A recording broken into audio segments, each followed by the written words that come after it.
Hello student, welcome to my channel Anjali lecturer. इस video में मैं आपको क्लास 10th के साइंस सब्जेक्ट में जो बायोलॉजी के सब्जेक्ट हैं उसमें जितने भी बहुविकल्पी प्रश्न हैं जो 2 नंबर में पूछे जाते हैं, चैप्टर 6, 7, 8 के जो बहुविकल्पी 2 नंबर वाले प्रश्न हैं उस सभी प्रश्नों को मैं इस वीडियो में बताऊँगी। तो चलिए शुरू करते हैं। पहला क्वेश्चन है, 2 एककोषीय जीवों के नाम लिखो। तो आंसर है एक कोशिकीय जीवों में पहला है अमीबा, दूसरा है पैरामीशियम। क्वेश्चन नंबर दूसरा क्वेश्चन है, एक कोशिकीय जीवों में उत्सर्जन की क्रिया किस प्रकार होती है। तो आंसर है एक कोशिकीय जीवों में उत्सर्जन की क्रिया विसरण द्वारा होती है।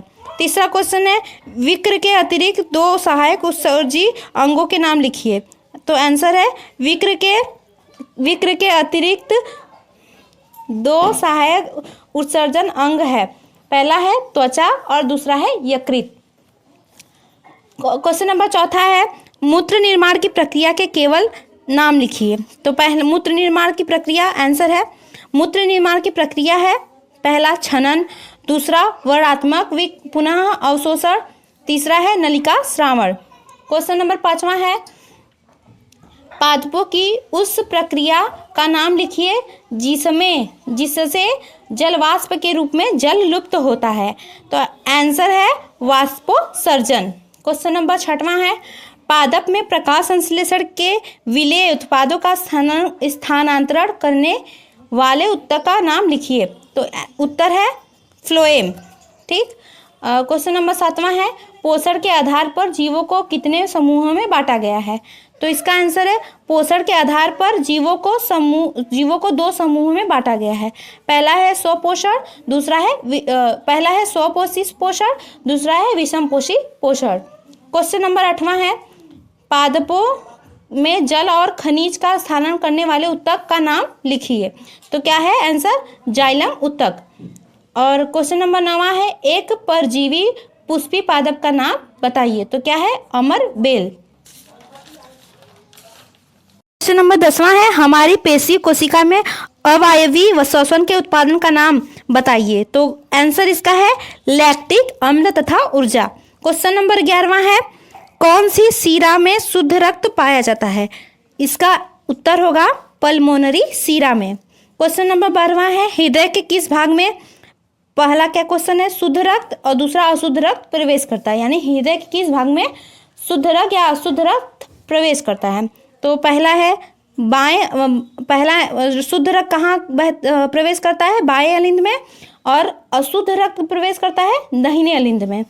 क्वेश्चन नंबर अगला देखते हैं, हृदय के किस भाग से शुद्ध रक्त अशुद्ध रक्त बाहर जाता है। तो पहला है बाएं अलिंद से, दूसरा है दाहिने अलिंद से, यानी कि शुद्ध रक्त बाएं अलिंद से बाहर निकलता है और बाहर जाता है, दूसरा है अशुद्ध रक्त दाहिने निलय में बाहर जाता है, से बाहर जाता है।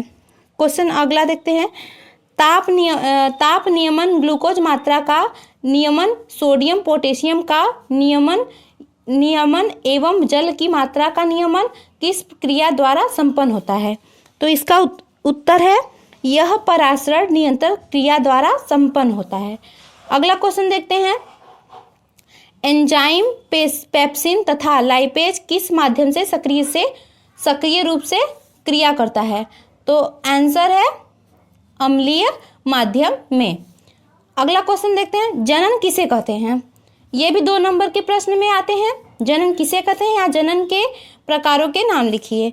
तो इसका आंसर है वह प्रक्रिया जिसमें सजीवों की एक पीढ़ी से दूसरे पीढ़ी को उत्पन्न करती है जनन कहलाती है, यानी कि वह प्रक्रिया जिसमें सजीव की एक पीढ़ी दूसरे पीढ़ी को उत्पन्न करती है जनन कहलाता है।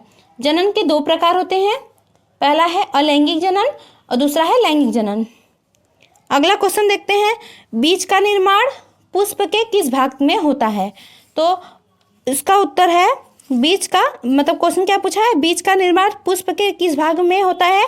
तो उत्तर है पुष्प के मादा जायांग के आधार पर स्थित अंडाशय यानी ओवरी में होता है, यानी ओवरी में। प्रश्न 18वां देखते हैं, किस कोशिका से युग्मक यानी गैमेट कैसे उत्पन्न होते हैं, यानी किसी कोशिका से युग्मक कैसे उत्पन्न होते हैं। तो कोशिका के अर्धसूत्री विभाजन से। इसका उत्तर है कोशिका के अर्धसूत्री विभाजन से। क्वेश्चन नंबर अगला देखते हैं, गुलाब और चमेली के पौधे उगाने के लिए आप कौन सी विधियों का प्रयोग करेंगे? तो इसका उत्तर है पहला गुलाब का उगाने के लिए कलम लगाना, और दूसरा चमेली का लगाना होगा तो दाब विधि से।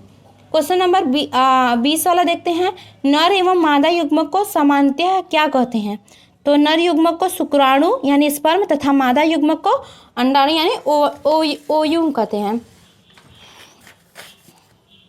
अगला क्वेश्चन देखते हैं, पौधे के जनन अंग का नाम लिखिए। तो क्या होगा? पौधे का जनन अंग क्या होगा? पुष्प यानी फ्लावर। पौधे का जनन अंग क्या है? फ्लावर यानी पुष्प है। क्वेश्चन नंबर अगला देखते हैं, पादप हार्मोन एथिलीन के 2 प्रभाव लिखिए। पहला है फलों को पकाता है, दूसरा है फलों के प्राकृतिक स्वाद में परिवर्तन आ जाता है। क्वेश्चन नंबर अगला देखते हैं, विखंडन द्वारा जनन किस जीवधारी में होता है? तो विखंडन द्वारा अमीबा में यानी अमीबा जीवधारी में जनन की क्रिया होती है, यानी अमीबा में होता है। विखंडन द्वारा जनन किस जीवधारी में होता है? तो अमीबा में। तो अगला क्वेश्चन देखते हैं 24वां, यानी द्विलिंगीय पुष्पों के जननांग के नाम लिखिए। तो क्या है आंसर? द्विलिंगीय पुष्पों के जननांगों के नाम। पहला है नर जननांग यानी पुंकेसर, दूसरा है मादा जननांग यानी स्त्री केसर। अगला क्वेश्चन देखते हैं 25वां, परागकण का निषेचन में क्या महत्व है?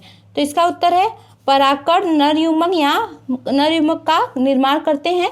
परागकण नर युग्मक का निर्माण करते हैं।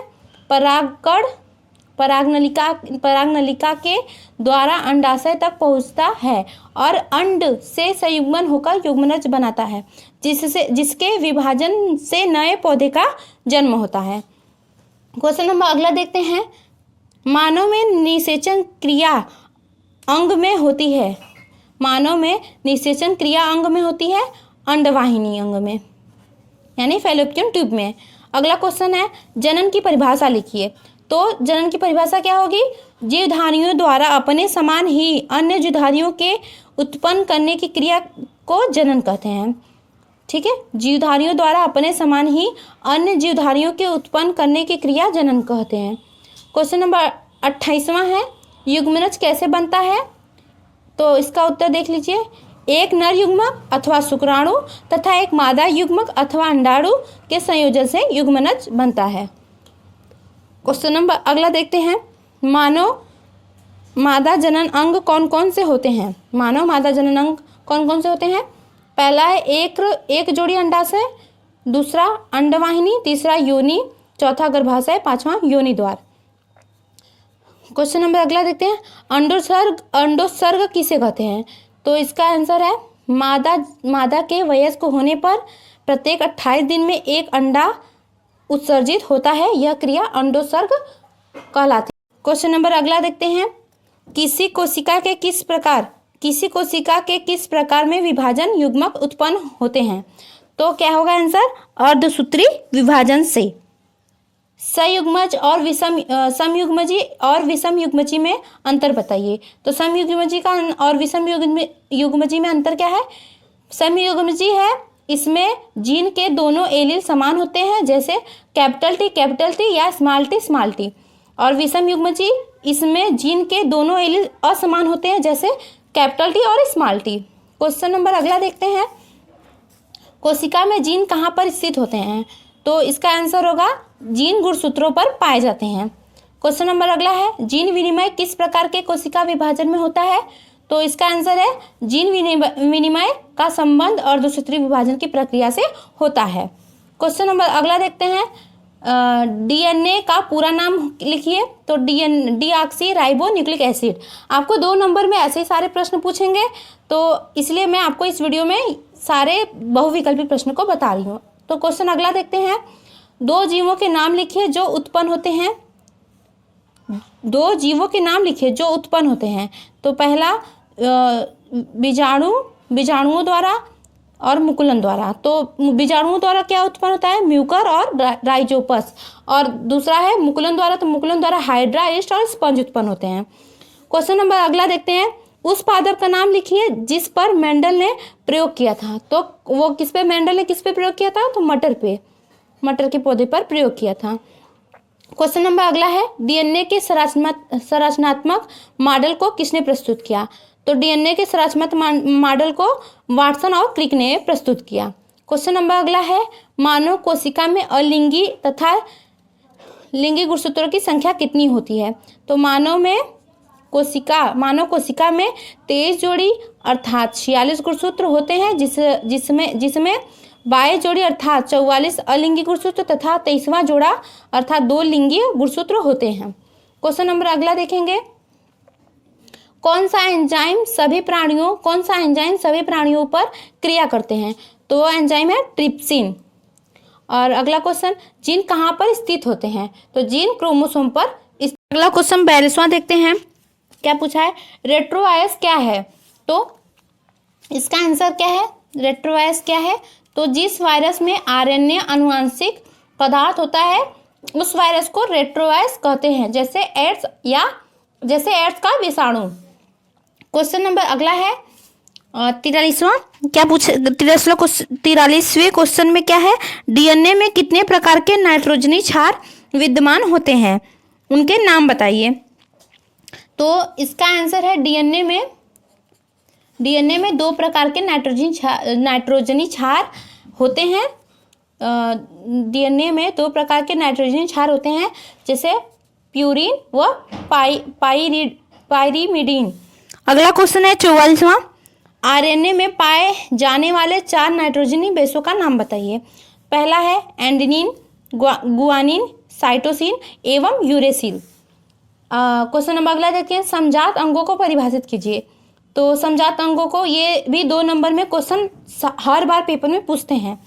तो समजात अंगों को परिभाषित कीजिए, तो कैसे कर सकते हैं इसको? वे अंग जो संरचना में समान परंतु देखने में अलग अलग दिखाई देते हैं और भिन्न कार्य करते हैं, ऐसे अंगों को समजात अंग कहते हैं। क्वेश्चन नंबर अगला देखते हैं, मेंडल ने मटर के पौधे पर अपना प्रयोग के दौरान 7 जोड़ी विपर्यासी लक्षणों को चुना। इसमें तने की लंबाई तथा फली का रूप का प्रभावी तथा अप्रभावी लक्षण लिखिए। तो तने की लंबाई का प्रभावी लक्षण क्या है? लंबापन तथा अप्रभावी लक्षण बौनापन। फली के रूप का प्रभावी लक्षण फूला या चपटा तथा अप्रभावी लक्षण सिकुड़ा या पिचका। क्वेश्चन नंबर अगला देखते हैं, पृथक्करण का नियम प्रस्तुत किया। तो पृथक्करण का नियम मेंडल ने प्रस्तुत किया। 48वां क्वेश्चन है, आरएनए का पूरा नाम लिखिए।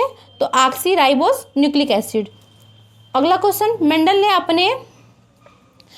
ने अपने प्रयोगों के लिए मटर के पौधे को क्यों चुना? तो आंसर इसका है, मेंडल ने अपने प्रयोगों में मटर का पौधा इसलिए चुना क्योंकि यह आसानी से विभिन्न गुण वाले होते हैं और पूरे वर्ष मिल जाते हैं। और क्वेश्चन नंबर आखिरी देख लेते हैं, 50वां क्वेश्चन, जिन शब्दों का प्रयोग सर्वप्रथम किसने किया? तो इसका उत्तर है, जिन शब्द का प्रयोग जॉनसन ने किया। अगर आपको वीडियो अच्छी लगे तो वीडियो पर लाइक और चैनल को सब्सक्राइब जरूर कीजिएगा। धन्यवाद।